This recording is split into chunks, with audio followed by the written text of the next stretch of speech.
really a historic figure in terms of what this man has done for national and homeland security.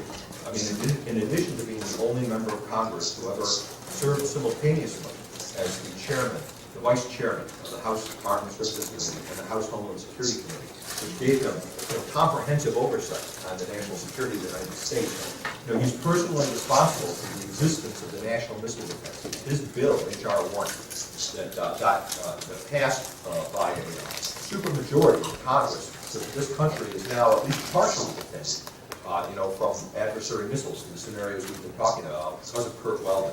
Also, the Congressional EMP Commission wouldn't have been established if it was not for him. You know, he and Congressman Bartlett worked together to establish the Congressional EMP Commission.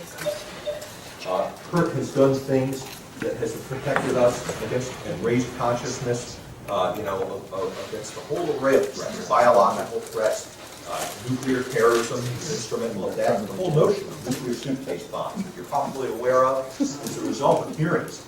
And the discovery by Curt Weldon when he went to Russia that there were over 100 Russian nuclear suitcase bombs missing and unaccounted for.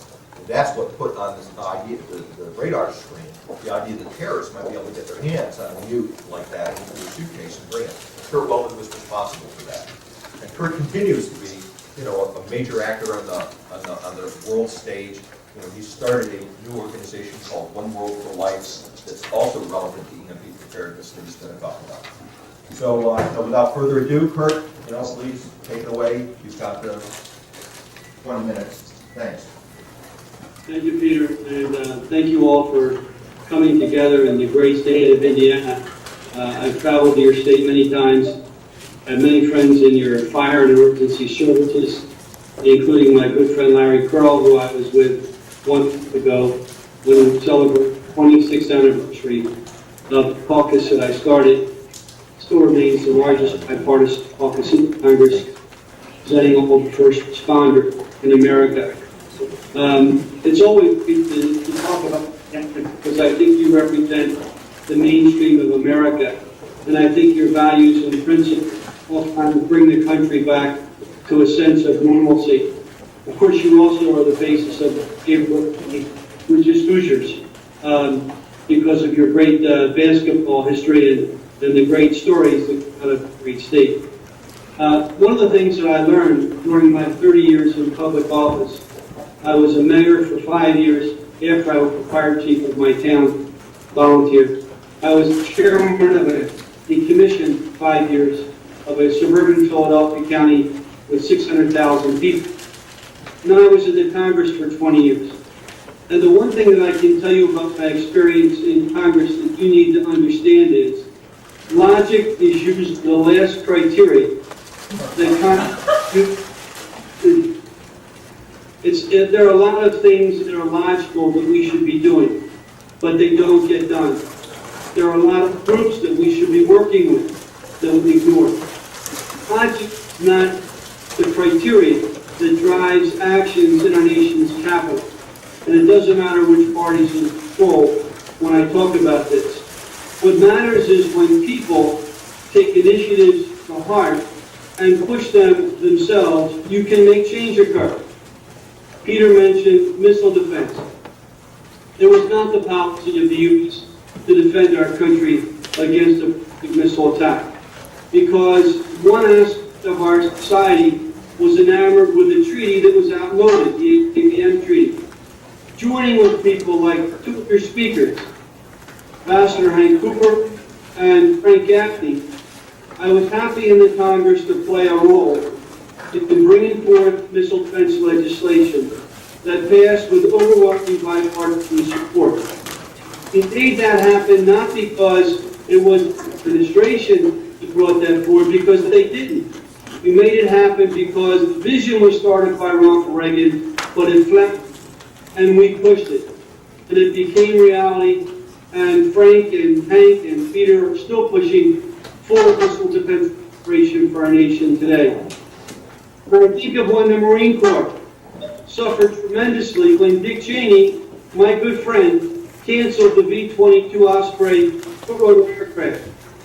Frank and I, working closely with the Marine Corps, knew that was the wrong decision. We joined together, I led the fight in Congress, he on the outside, and we overturned that decision.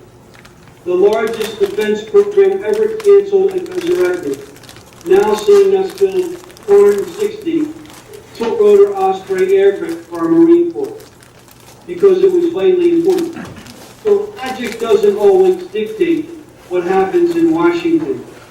And I guess my greatest story was when I went to Congress over 25 years ago. As a former volunteer firefighter, I saw no one paying attention to first responders. So we organized a caucus to give empowerment to the 1 million first responders in America. With the help of your Indiana first responders, and you have the finest first responders in the nation. We worked with members of Congress, we networked first responders nationwide, and we established an organization that 26 years later is the largest bipartisan organization working on behalf of first responders in America. Last May, this past May, we had our 26th annual dinner. 250 members of Congress came. We had the Vice President, and we talked about continuing the agenda for first response. Peter alluded to a new initiative that I'm now in the midst of, which is called One World for Life, which we basically rolled out at the World Economic Forum just a few weeks ago in front of 13,000 delegates. And Peter was with me. One World for Life, night out, first responders worldwide. But it also changes the paradigm of disasters. It allows us to identify and use technology to predict and prevent disasters. Peter was a part and is a part of One World for Life because, in my opinion, the greatest vulnerability of industrialized nations today is the threat of an EMP. Now, I first was made aware of this back in the 1990s when I was chairman of the Oversight Committee for funding for our military. From 1994 to 2000, was to make sure that we spend your money wisely on the next generation of technology to deal with the next generation of threats. Then it was Peter Pry, who was then a staff member of my committee, and worked for this guy for 10 years, who opened the door for me to understand this threat that I really wasn't aware of. In 1998, I held the first congressional hearing on EMP, and we brought in witnesses like Frank Gaffney and Hank Cooper, and a ton of other people who basically talked about the threat to our security. But unfortunately, our military thought EMP protection was too expensive, and they didn't want to have to face the prospect of hardening all of their weapon systems. So they downplayed the significance. They said it's never going to happen. They said, don't worry about it. But the threat continued to grow. As you've heard today, we've understood the EMP phenomena since Starfish time back in 1962. I can tell you the people of the former Soviet Union understood EMP even beyond that. In fact, it was ironic that when Peter came with me to Kazakhstan last month and gave his presentation, he was addressing the people of the nation that the Soviet Union used as guinea pigs to test EMP to dump down their electronics capability almost 30 years ago, or actually more than 30 years ago, closer to 50 years ago. During the Cold War, the Soviets and the American side both understood that if a nuclear war to occur, EMP would be the first phenomenon in the salvo of attacks against each other. It allows us to dumb down the opposition, take away all of their technology advantages. And so the U.S. and Russia have mastered EMP, but unfortunately so have China. And so have other nations who aren't really our friends. In my last term in Congress, with Peter's help, we were assessing the fact that Iranian technology groups and think tanks were researching EMP. If you take a country like Iran or a country like North Korea, has an existing missile capability and a potential and is a real ability to build a nuclear weapon. It doesn't take much science to marry that missile to that nuclear weapon, put that missile launch system on a freighter off of our coast, launch it so that unknown who the attacker is, then the atmosphere, not harm anyone initially, but come down America, so that we're back in the dark ages, so that our air traffic control, our electric grid, our telecommunications, even our automobiles and trucks, all of which are vulnerable, shut down, and we bring America back to the dark ages. The electric grid shut down will cripple America and all of our countries. But over the years, EMP has gone beyond just nuclear, and because of the studies that have been done, it is now able to be achieved through both nuclear and non-nuclear. So it's possible for sophisticated terrorists to use EMP as a weapon. As my colleagues have probably told you today, we're totally unprotected in America today against an EMP attack. Yeah, our government has hardened our ICBM silos, but that doesn't protect the civilian systems that you depend on for your quality of life. Imagine not having electricity. Imagine being able to use your cell phone or your landline. Imagine if we shut down all the power to hospitals, so that all of those machines keeping people alive all of a sudden no longer could operate because those generators can only operate for so many hours. Imagine if our air traffic control was shut down, and with that, thousands of planes in the air did not have adequate direction. Well, that's reality, folks. And the bad guys understand that they could never match America plane for plane, tank for tank, or ship for ship. They'll never be able to match our military. But one thing they've learned is that they can take away what makes those systems so effective, and that is the use of the internet to create those smart systems and those smart weapons. If they can take away that component, then they dumb down our weapons so that they are no more capable than the weapons they have.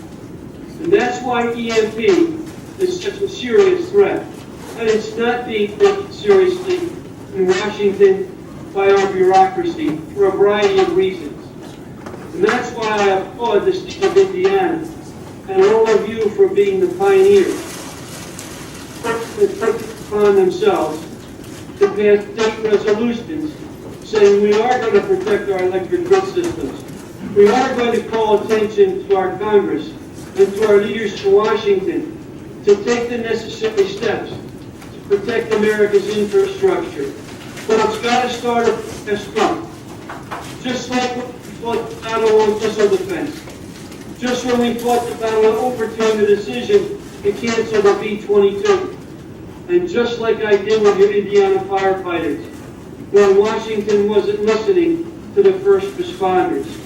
We organized, we let the voices be heard, and in each of those battles we won.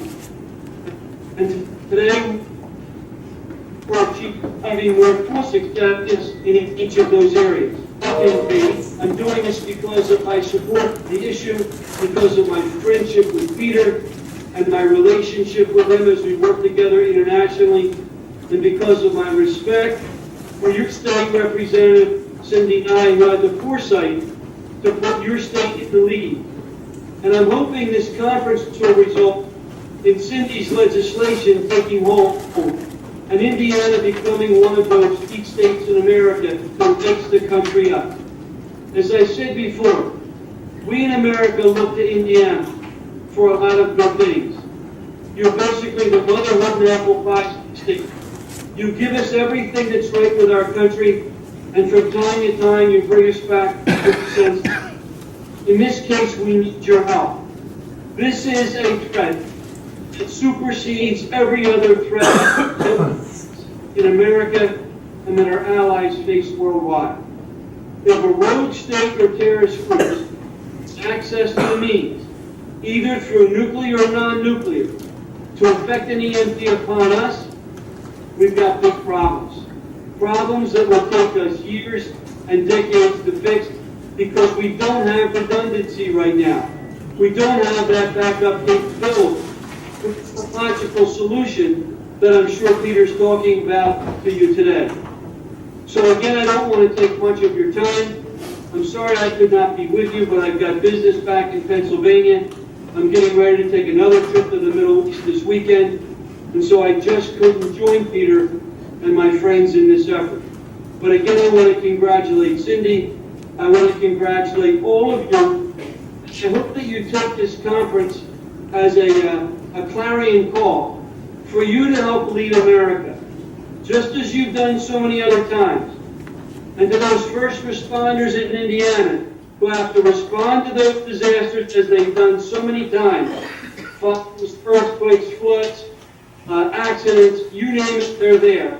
This is the ultimate threat that our first responders face, because they cannot prevent an EMP. All they can deal with is the aftermath.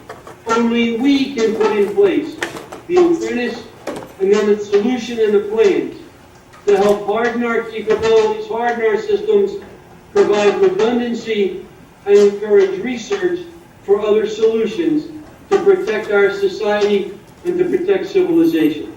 Thank you. Great.